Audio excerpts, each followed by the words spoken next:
So my second question is more personal for me.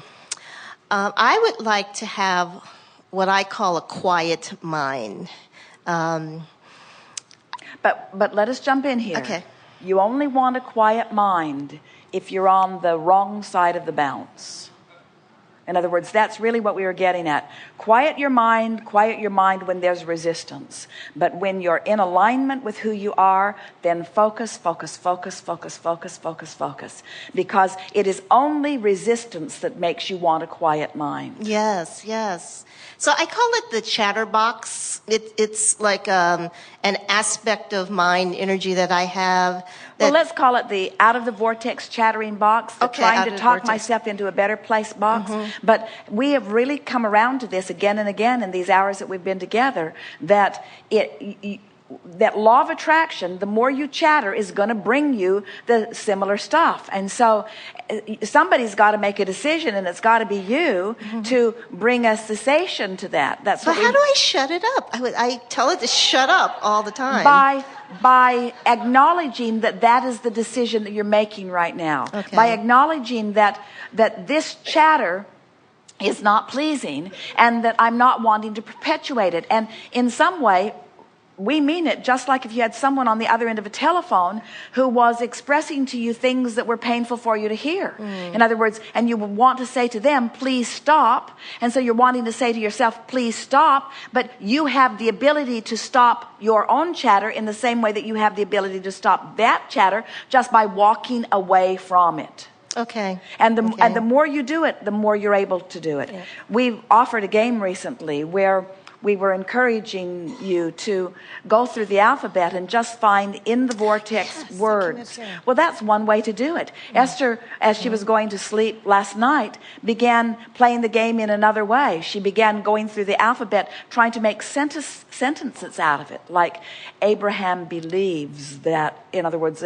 and off she would go into this long rampage. Abraham believes that creative, deliberate energy flow is good.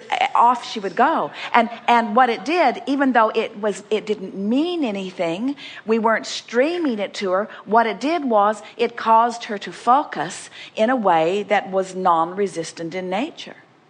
Starting through the alphabet and finding as many A words as you can find that are in the vortex words is a wonderful way of focusing yourself. And this is the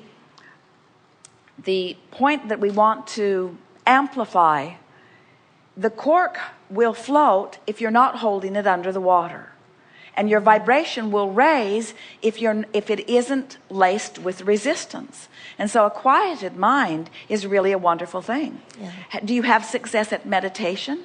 No, I don't, and that's what I was going to be my next question is, what would you recommend? If you understand that the point of meditation and the way that we offer it is to quiet the mind, where a lot of people think of meditation as a workshop. They go wanting to solve problems, or they go wanting to use it to talk about what they do want. But in this vein that we have come across here that is so leading edge and so important, quieting the mind is necessary before the progress toward the vortex can begin. In other words, you just can't jump from that vibration to that vibration. That vibration has to be deactivated before this vibration can begin to increase, you see.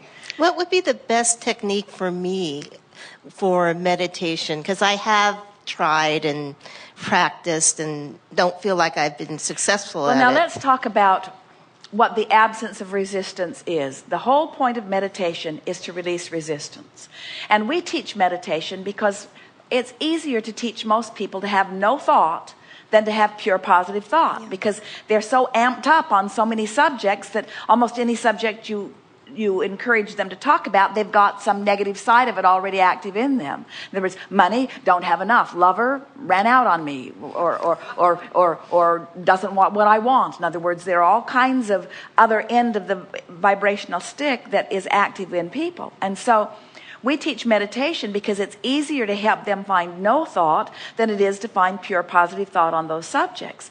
But we would rather see you in a state of appreciation than in a state of meditation, because in appreciation there's no resistance either.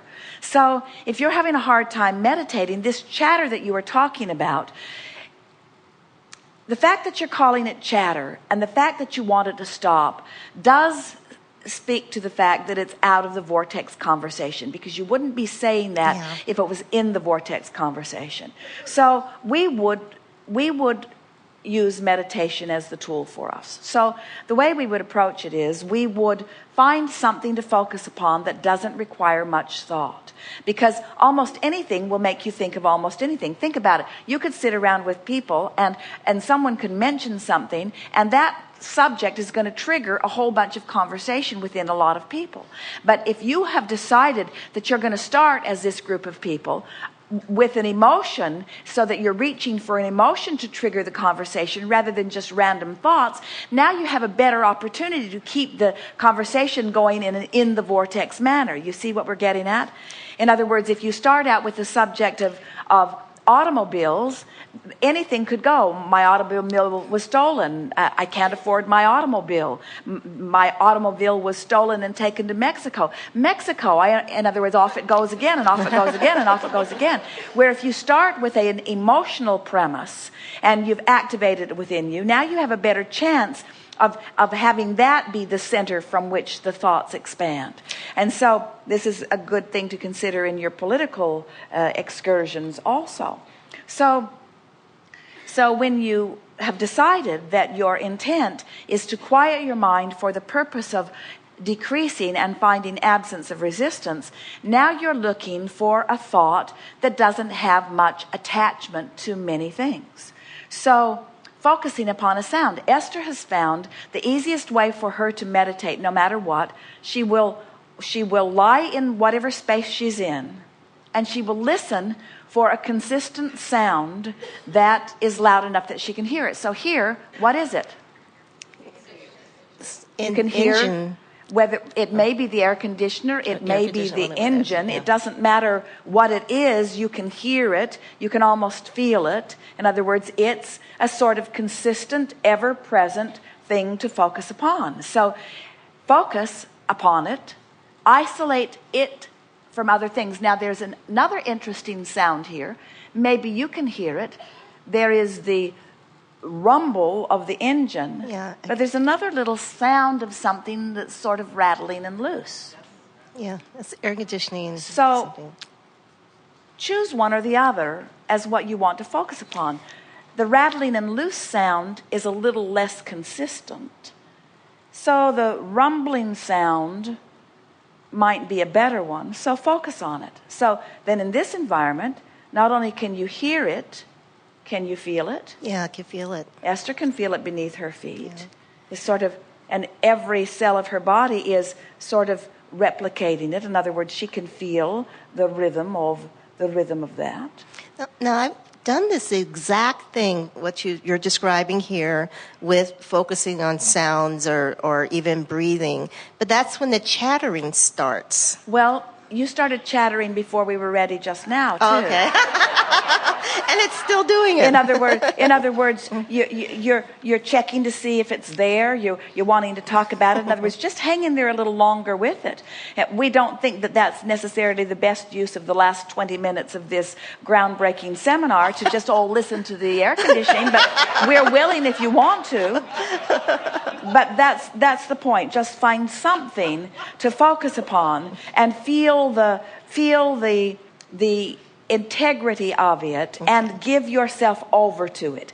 Give yourself over to it by hearing it, by feeling it, by acknowledging it, by paying attention to it. In other words, and your mind will chatter, but bring it back, and your mind will chatter, but bring it back, and your mind will chatter, but bring it back, and your mind will chatter, but bring it back, and your mind will chatter, but bring it back, and your mind will chatter, and bring it back. And before you know, you'll be feeling those visceral feelings that our friend just talked about. You'll be feeling a little energy moving. Then you can focus on that energy moving. In other words, then you can focus upon the rhythm of your own body. In other words, just keep reaching for a non-thought thought. And of course, that word is completely inappropriate because there's not such thing as a non-thought thought. But a thought that's thinking less is a less active thought. And before you know it, Esther has discovered that no matter what's going on, when she stands at the podium and acknowledges that you are there, ready for Abraham, that no matter what, she can release thought.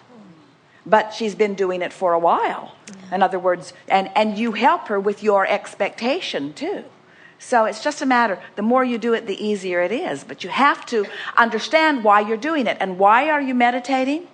Because I want to be in the vortex. I want to just release the thought. But you feel see, peaceful. The ulterior motive of wanting to be in the vortex could trip you up. Because if you're meditating to be in the vortex, now your mind's on whether you're in the vortex or not. And now your mind's on the fact that you're not. And now your mind's thinking about what the subject is that's keeping you out. That's the chatter. When your intention is just to quiet your mind, when you're reaching for the feeling. So that's what we meant about the conversations around the table. This is a conversation you're having with yourself. But what's the feeling? And use emotional words. I want to feel ease. I want to feel comfort. I want to feel calm. I want to feel ease is a really good word. I want to feel ease. I like to feel quiet. I like to feel harmony. I like to feel alignment. Now we're still talking about being in the vortex, but we eased our way to it. You see what we're getting at? So you just play with it until you find your way. And once you do, it will work for you for a while. And then something else will work for you for a while. Esther has run the gamut. For months, she pretended her bed was a flying carpet. And she just laid there on the bed waiting for it to lift off. And was certain that she could feel it trying, you see. For a while, she pretended her bed was a giant sponge and she was a big bubble, and she waited for the sponge to just absorb her. Oh, that's a wonderful thought. In other words, anything that is a small enough thought that it deactivates larger thoughts. Great. I look forward to meditating while going to sleep. Well, the nice thing, here's the piece you're looking for. When you slumber, you're going to reemerge into pure positive energy. And the larger part of you resides in non-resistance. So you either want to meditate or appreciate yourself to sleep. Yes. So the thing about appreciating is that it can get your mind working. But if it's working only on things that you appreciate, in other words, since Esther has been playing this game where she's looking for an A word that's in the vortex, and appreciation is her favorite one. And then her favorite B word is basking. And her favorite C word is calm. And her favorite D word is delicious. And her favorite E word is ease. And her favorite F word is flow. And her favorite G word is good. And her favorite H word is happy. In other words, she has these favorite words that she sort of picked out after a few weeks of playing the game.